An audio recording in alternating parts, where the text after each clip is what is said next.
Assalamualaikum warahmatullahi wabarakatuh. Nama saya Muhammad Jafar Ramadan dari 10 Elin 4. Saya akan mempresentasikan tentang hakikat bangsa dan negara. Pengertian bangsa. Bangsa terbentuk karena persamaan ras, bahasa, adat istiadat, dan agama yang merupakan faktor pembeda dengan bangsa yang lain. Faktor-faktor pembentuk bangsa berikut ini merupakan faktor-faktor penting bagi pembentukan bangsa Indonesia. Persamaan asal keturunan etnis, persamaan pola kebudayaan, persamaan tempat tinggal yang disebut dengan khas tanah air, persamaan sejarah, persamaan cita-cita. Contoh bangsa Indonesia. Pengertian negara. Negara adalah organisasi manusia atau kumpulan-kumpulan manusia yang mendalami suatu wilayah, berada di bawah pemerintah yang tunduk patuh terhadap pemerintah tersebut. Sifat-sifat negara. Memaksa artinya memiliki kekuasaan untuk menyelenggarakan ketertiban dengan memakai kekerasan fisik secara legal. Monopoli artinya memiliki hak untuk menetapkan tujuan bersama masyarakat. Mencakup semua artinya semua peraturan dan kebijakan negara berlaku untuk semua orang tanpa kecuali. Unsur-unsur negara. Penduduk yang tetap atau rakyat, wilayah, pemerintah yang berdaulat, pengakuan dari negara lain. Unsur-unsur negara yang kedua. Unsur konstitutif, penduduk atau rakyat, wilayah, pemerintah yang berdaulat, unsur deklaratif, pengakuan dari negara lain. Unsur konstitutif, rakyat. Rakyat adalah semua orang yang berdiam di dalam suatu negara. 1. Penduduk, mereka yang bertempat tinggal tetap di negara tersebut. 2. Bukan penduduk, mereka yang bertempat tinggal sementara dan tidak bermaksud untuk menetap di negara tersebut. Penduduk. 1. Warga negara, mereka yang menurut undang-undang diakui sebagai anggota dari negara. 2. Bukan warga negara, mereka yang mengakui negara lain sebagai negaranya.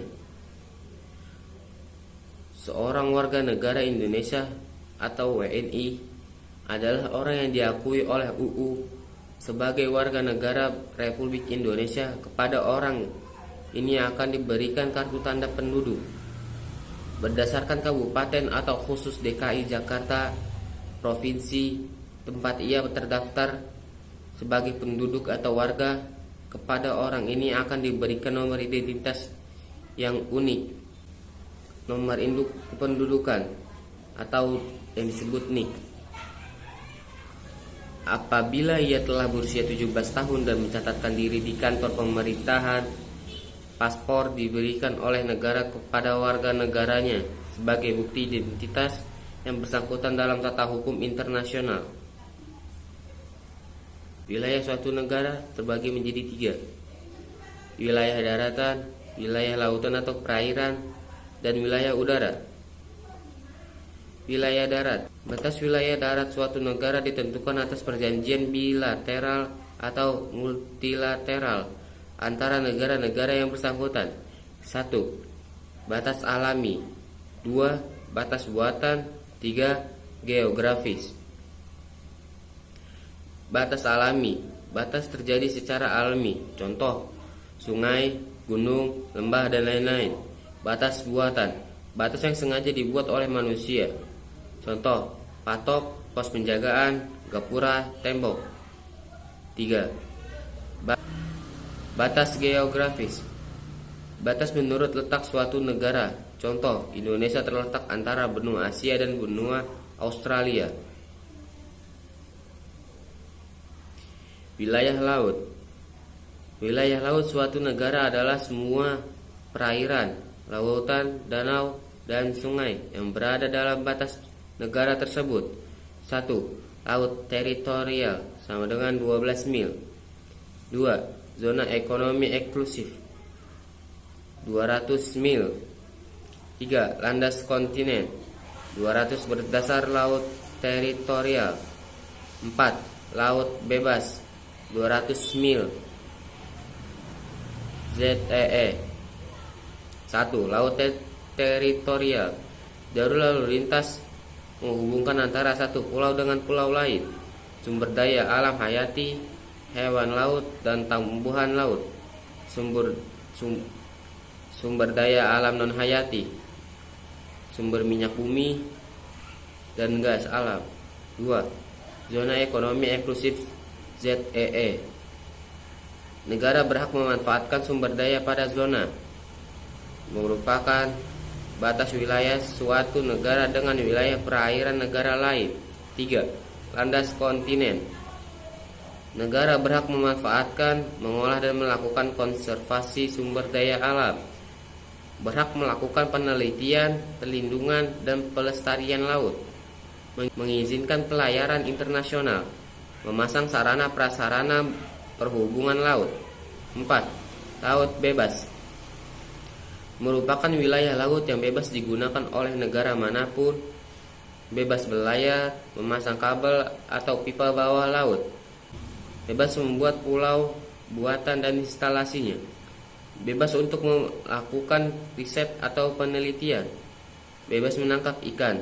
Wilayah udara, wilayah udara suatu negara ada di atas wilayah darat dan laut negara tersebut. Pengakuan dari negara lain dibedakan. 1. Pengakuan dari negara lain secara de jure, artinya pengakuan resmi berdasarkan hukum. 2. Pengakuan dari negara lain secara de facto, artinya pengakuan yang diberikan jika negara yang baru berdiri tersebut secara konstitusi dapat menunjukkan pemerintahan yang stabil. A. Pengertian pengakuan secara de facto. Pengakuan dari negara lain secara de facto ini pengertiannya adalah pengakuan yang berdasarkan pada kenyataan faktual yang ada telah memenuhi persyaratan untuk menjadi negara. Misalnya, secara de facto Indonesia merdeka pada tanggal 17 Agustus 1945. B. Pengertian pengakuan secara de jure. Kemudian, pengertian pengakuan dari negara lain secara de jure adalah pengakuan negara lain terhadap suatu negara menurut hukum internasional. Dengan pengakuan secara de jure, negara yang baru dibentuk atau baru merdeka itu memiliki hak-hak dan kewajiban sebagai anggota masyarakat dalam skala internasional. Pengakuan negara lain secara de jure bangsa Indonesia dimulai sejak 18 Agustus 1945 pada saat disahkan Undang-Undang 1945, terpilihnya presiden dan wakil presiden, serta dilantiknya lembaga legislatif atau KNIP sebelum terbentuknya DPR atau MPR. Sekian presentasi hakikat bangsa dan negara. Wassalamualaikum warahmatullahi wabarakatuh.